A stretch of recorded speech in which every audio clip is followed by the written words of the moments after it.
A man rides backward in a packed subway car. This must be almost fall, the season of revision.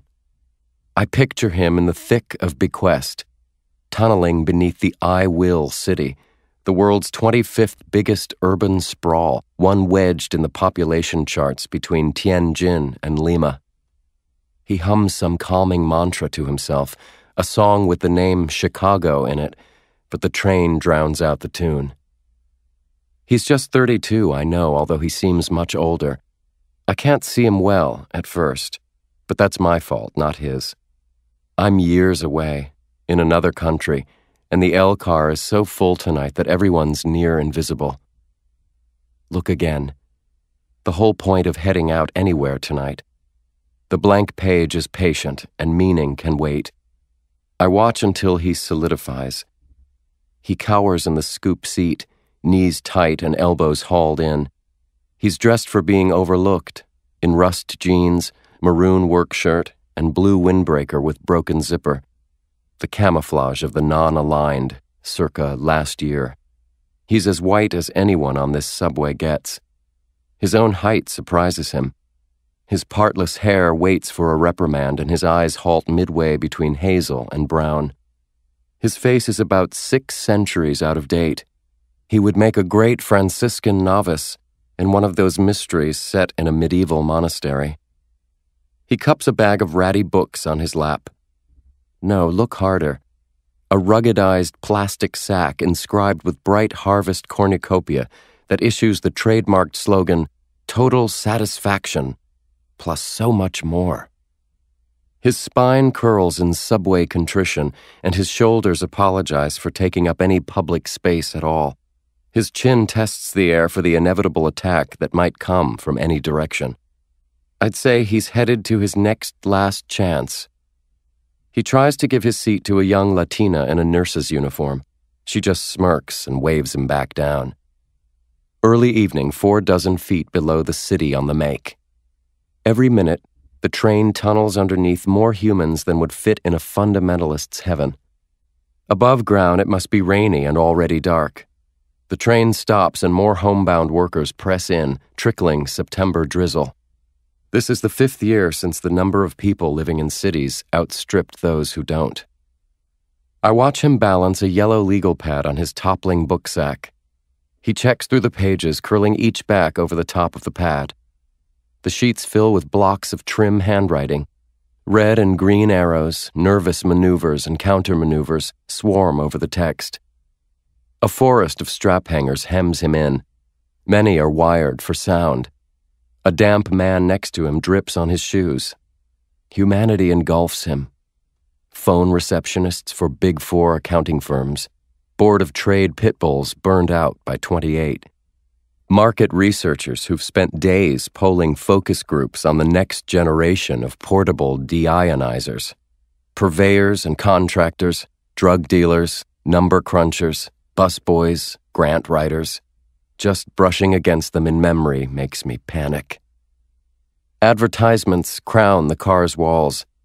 Out-psych your tyke. Want to know what makes the planet tick? Make your life just a little perfecter. Every few minutes, a voice calls over the speakers, "If you observe any suspicious behavior or unattended packages." I force my eyes back down over the scribbler's left shoulder, spying on his notes.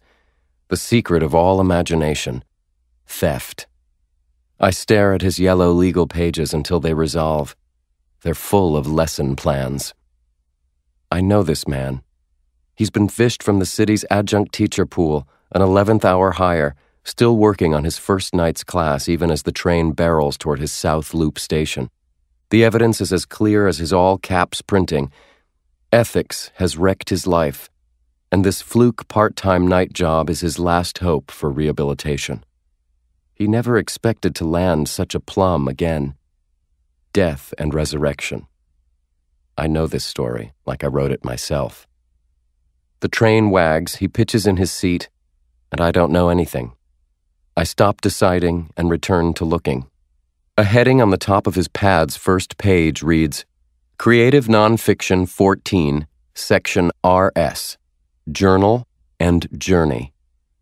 A heavy teen in a flak jacket bumps him.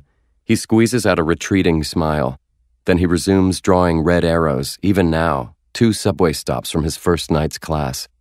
As I always say, it's never too late to over-prepare. His pen freezes in midair. He looks up. I glance away, caught spying, but his hand just hovers. When I look back, he's the one who's spying on someone else. He's watching a dark-haired boy across the aisle, a boy with a secret quickening in his hands. Something yellow floats on the back of the boy's curled fist. His 2 knuckles pin a goldfinch by the ankles. The boy quiets the bird, caressing in a foreign tongue. My adjunct's hand holds still, afraid that his smallest motion will scatter the scene. The boy sees him looking, and he hurries the bird back into a bamboo cylinder. My spy flushes crimson and returns to his notes. I watch him shuffle pages, searching for a passage in green highlighter that reads, "First assignment." The words have been well worked over. He strikes them out once more and writes, "Find one thing in the last day worth telling a total stranger." Clearly, he's terrified there may be no such thing. I see it in his spine. He'll bother no one with his day's prize, least of all a total stranger. It's up to me to write his assignment for him, to describe the thing that this day will bring, the one that will turn life stranger than total. He gets out at Roosevelt, the Wabash side. He struggles up the stairs against the evening human waterfall. Remnants of the day shift still pour underground, keen on getting home tonight at a reasonable hour. Home before the early autumn rains wash away their subdivision. Home before Nikkei derivatives trigger a Frankfurt DAX panic. Before a rogue state sails a quick-breeding bioweapon through the St. Lawrence Seaway into Lake Michigan. At street level, my adjunct is hit by the downtown's stagecraft. The granite gorges, the glass towers with their semaphores of light he's too close to read. To the northeast, the skyline mounts up in stunning ziggurats. His heart pumps at the blazing panorama as it did when he was a boy gazing at World's Fair futures he would inhabit any year now. Someone in the crowd clips his back, and he moves on. Down a canyon to the east, he glimpses a sliver of lakefront, the strip of perfected coast that passes for Chicago. He has stood on the steps of the fabulous 19th century Palace of Taxidermy and gazed north up the sheer city face, the boats in the marina, the Emerald Park, the epic cliff of skyscrapers curling into the two blues, and felt, despite everything, this place pushing toward something sublime. Off to his left, dumpsters the size of sperm whales swarm a block-long abyss, each overflowing with last century's smashed masonry. One more angel giant rises from the pit, its girders taking on a sapphire skin. Luxury skybox living. Late throes of a South Loop renaissance. Last year's homeless are all hidden away in shelters on the city's perimeter. Chicago hasn't looked better since the fire. The place is after something, a finish line beyond any inhabitant's ability to see, let alone afford. He wants to fetch his legal pad from his sack and make some notes. Rule 1, get it down before it goes. He'd like to get this down, something about the furnace of renewal, the fall and rise of any given block on the way to this city's obscure goal. But he keeps to the stream of rush-hour foot traffic, afraid of getting arrested for suspicious activity. He pulls up at the entrance of Meskwaki College of Art, a steel-framed limestone temple from back in the age when skyscrapers topped out at a dozen stories.